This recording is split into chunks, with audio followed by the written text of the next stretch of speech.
આ ભારતીય સંસ્કૃતિનો રિવાજ કે આપણા કોઈ પણ કાર્યક્રમની શુભ શરૂઆત એ ગરવા ગજાનન ગણપતિના સ્થાપનથી થાય.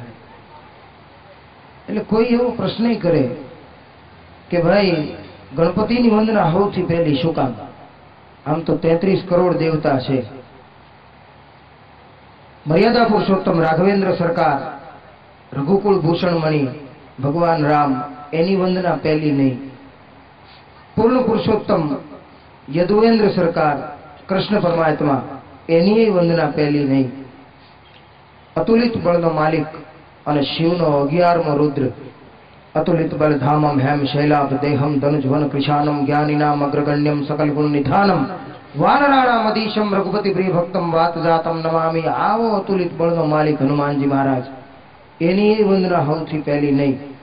તો ગણપતિની વંદના સૌથી પહેલી શું કામ?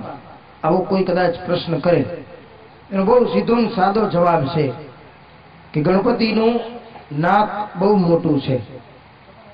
અને આપણી સામાન્ય ભાષામાં, સામાન્ય બોલીમાં આપણે નાક એટલે આબરૂ ગણીએ. આ સમાજમાં જેનું નાક મોટું હોય, જેની આબરૂ મોટી હોય, એને સૌથી પહેલા દુનિયા બોલાવે. એટલે ગણપતિને સૌથી પહેલા યાદ કરવા પડે. બીજું તો કે ગણપતિના કાન બહુ મોટા છે. ગમે એ માણસ ગમે એ વાત કરે એને પ્રેમથી સાંભળી લે અને કાન દ્વારા પોતાના હૃદયમાં ઉતારી અને કોઠામાં તાળું મારીને બંધ કરી દે, બહાર ન કાઢે. અને આપણી વાત પ્રેમથી સાંભળે ને કોઈ પણ, એ આપણને વાલો બહુ લાગે. અને વાલો લાગે એટલે આપણે એને સૌથી પહેલા બોલાવીએ.